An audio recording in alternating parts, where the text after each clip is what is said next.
Good morning बच्चों। Good morning ma'am. आज हम आपको बताएंगे अम्ल और क्षार। पहले हम आपको बताएंगे अम्ल क्षार होते क्या है, उसके बाद हम आपको प्रैक्टिकल करके दिखाएंगे कि हम ये जो हमने कुछ विलयन रखे इसमें कैसे पहचानेंगे कौन अम्ल है और कौन क्षार है। ठीक है, तो सब बच्चे तैयार हैं? देखिए बच्चों, हमने आपको किताब में बताया था, किताब में पढ़ते हैं, जैसे ये दिया है नींबू का रस साइट्रिक अम्ल है, ठीक, संतरे का रस में साइट्रिक अम्ल है। तो ये कैसे पहचानेंगे कि आपके नींबू में अम्ल पाया जाता है कि क्षार पाया जाता है। इसके लिए सबसे पहले हम लोग जानेंगे अम्ल क्षार क्या होता है। चलो बच्चों, जैसे हमने आपको बताया कि अम्ल खाने में कैसे होते हैं, स्वाद में खट्टे होते हैं। कैसे होते हैं? खट्टे होते हैं। इसमें जो खट्टापन होता है इसमें यौगिक पाया जाता है, उसके कारण होता है। इसलिए इसको हम क्या कहते हैं? अम्ल कहते हैं। क्या कहते हैं? अम्ल, एसिड कहते हैं। अम्ल को इंग्लिश में एसिड कहा जाता है। ठीक, प्रकृति में पाए जाने वाले अम्ल को प्राकृतिक अम्ल कहते हैं। इसी को हम कार्बनिक अम्ल कहते हैं। ये क्या होते हैं? एक प्रकार के दुर्लभ अम्ल होते हैं। क्या होते हैं? दुर्लभ अम्ल होने के कारण इन्हें हम खाने में उपयोग करते हैं। जैसे कि आप लोग नींबू खाते हैं, संतरा खाते हैं, क्योंकि ये दुर्लभ अम्ल होते हैं, हम इसे खा लेते हैं। लेकिन कुछ अम्ल जो होते हैं वो कैसे होते हैं? वो प्रबल अम्ल होते हैं या खनिज अम्ल होते हैं। ये इतने प्रबल अम्ल होते हैं, अगर आपकी स्किन पे गिर जाए तो इसको वहाँ पे जला देंगे। जैसे सल्फ्यूरिक अम्ल, हाइड्रोक्लोरिक अम्ल और नाइट्रिक अम्ल। ठीक, ये आपकी स्किन पे गिर जाएंगे तो स्किन क्या हो जाएगी? जल जाएगी। ठीक, इसके बाद होता है तनु अम्ल। तनु अम्ल वो होते हैं जिसमें अम्ल की मात्रा कम होती है और पानी की मात्रा ज़्यादा होती है। ठीक, उसी प्रकार होता है सांद्र अम्ल। सांद्र अम्ल क्या होता है कि इसमें अम्ल की मात्रा ज़्यादा होती है, पानी की मात्रा कम होती है। तो सांद्र अम्ल पानी मिला देंगे तो हम इसे तनु अम्ल बना सकते हैं। तो इसमें क्या करेंगे? पहले अगर हम सांद्र अम्ल को तनु अम्ल बनाएंगे तो पहले पानी ले लेंगे, उसमें धीरे धीरे इसमें हम अम्ल मिलाएंगे। क्योंकि अगर आप अम्ल में एकदम से पानी मिला देंगे या पानी में अम्ल डाल के मिला देंगे तो क्या होगा? वो अपने ऊपर आके आपको जला सकता है। इसलिए से सावधानी से करेंगे। अब क्षारक क्या होते हैं? खाने का सोडा आप उंगली में लीजिए, उसको थोड़ी देर तक रगड़ेंगे तो आपको साबुन जैसा प्रतीत होगा। पायल, आप उंगली को गीला करिए अपने। अब इस खाने का सोडा लीजिए, सोडियम बाइकार्बोनेट, इसको उंगली के बीच में घिसिए। कैसा साबुन जैसा चिकना प्रतीत हो रहा है? ठीक, तो ये क्या होते हैं? क्षारक जो होते हैं साबुन जैसे चिकना प्रतीत होता है। ऐसे पदार्थ जो साबुन जैसे लगने लगते हैं उन्हीं को भस्म, क्षारक या बेस कहते हैं। क्षारक को इंग्लिश में क्या कहते हैं? बेस कहते हैं। जो भस्म या क्षारक अत्यधिक जल में क्या होते हैं? घुलनशील होते हैं, उनको क्षार या एल्कली कहते हैं। जैसे NaOH, KOH, चूने का पानी, NH4OH होता है। ठीक है बच्चों, अब समझ में आ गया अम्ल कैसे होते हैं? खट्टे। ठीक, 4 प्रकार के होते हैं। दुर्लभ अम्ल जो हम खा सकते हैं, प्रबल अम्ल जो जला देते हैं, तनु अम्ल होता है और सांद्र अम्ल होता है। और क्षारक अधिकतर कैसे प्रतीत होते हैं? साबुन जैसे प्रतीत होते हैं। अब इस अम्ल और क्षार की पहचान हम कैसे करेंगे? पहचान कैसे करेंगे? सूचकों द्वारा करेंगे। सूचक। ठीक, अब सूचक जो होते हैं 3 सूचक प्राकृतिक पाए जाते हैं। अम्ल और क्षार की पहचान हम लोग किससे करेंगे? सूचक से। ठीक, पूछेंगे आपसे हम क्षार की पहचान किससे करेंगे? सूचक। प्राकृतिक रूप से पाए जाने वाले 3 सूचक होते हैं, लिटमस, हल्दी और गुड़हल की पत्ती। सबने देखा होगा। लिटमस पेपर हम आपको दिखा देते हैं। ये देखिए, ये है लिटमस पेपर। इसको प्राकृतिक इसलिए कहते हैं क्योंकि लिटमस पेपर लाइकेन पेड़ से मिलता है। किस पेड़ से मिलता है? लाइकेन। और हल्दी भी जानते हो पेड़ से मिलता है, गुड़हल की पत्ती पेड़ से मिलती है। तो ये प्राकृतिक सूचक होगा। ठीक, अब हम क्या करेंगे? एक एक करके इन लिटमस पेपर के माध्यम से ये विलयन में पता करेंगे कौन क्षारीय है और कौन अम्लीय है। ठीक, और अपनी किताब में यहाँ पे एक सारणी दी गई है, सारणी के आगे लिखते जाएंगे लिटमस पेपर, जैसे कलर बदलेगा तो पता चल जाएगा हम लोग को। ठीक, सबसे पहले आप देख रहे हैं लिटमस पेपर, ये गुलाबी रंग का है या लाल रंग का है? एक लिटमस पेपर नीले रंग का है सही? तो आपकी पुस्तक के अनुसार दिया गया है कि अगर ये जो नीला लिटमस पेपर है हम इन विलयन में किसी में भी डालेंगे, अगर ये नीला लिटमस पेपर लाल हो जाएगा तो वो विलयन क्या होगा? अम्ल होगा। ठीक, इसमें जैसे लिखा हुआ है। ठीक, और अगर लाल लिटमस पेपर हम इन सब विलयनों में डालेंगे, अगर लाल लिटमस पेपर कैसा हो जाएगा?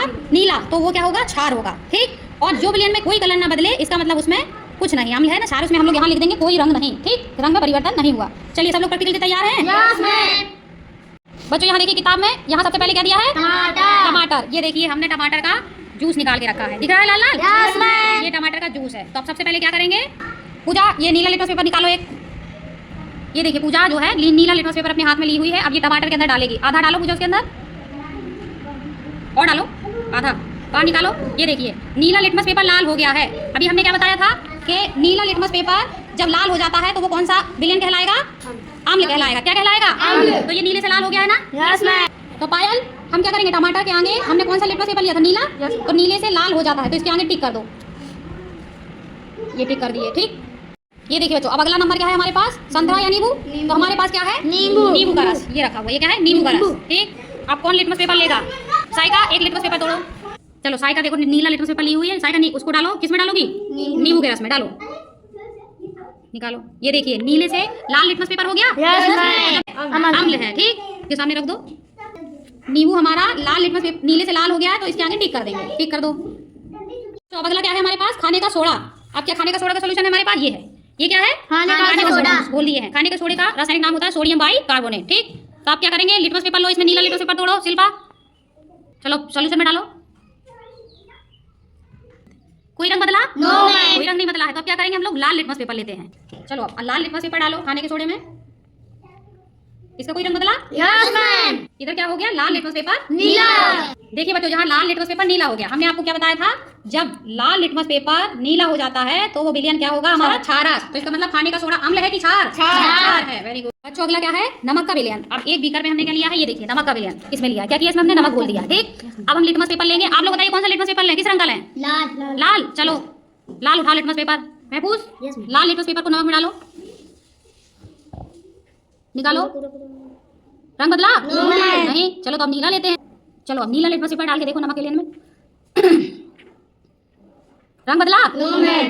चलिए कोई रंग नहीं बदला इसमें, ठीक, यानी कि इसमें ना अम्ल है ना क्षार है, अर्थात नमक के विलयन से लिटमस के रंग में परिवर्तन नहीं होता, इसलिए नमक का विलयन कैसा है? उदासीन है।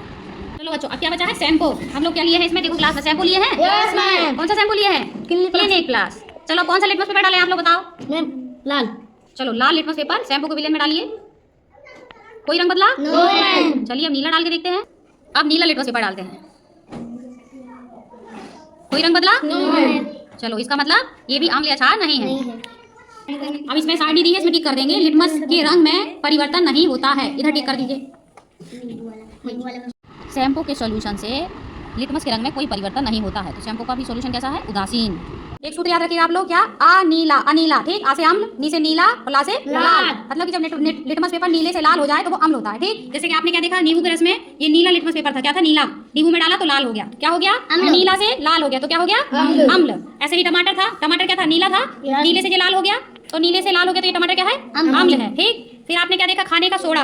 खाने के सोडा में हम लोग नीला लिटमस पेपर डाले, कोई रंग नहीं बदला। फिर इसके बाद हम इसमें गुलाबी लाल लिटमस पेपर डाले, तो ये क्या हो गया? ये नीला हो गया, यानी कि ये क्या हो गया? लाल से नीला हो गया, तो लाल से नीला हो गया तो क्या हो गया? ये तो ये क्या हो गया? क्षार हो गया, ठीक। सब समझ में आया? Yes, ma'am. फिर आपने देखा कि हमने शैम्पू लिया था और नमक लिया था विलयन।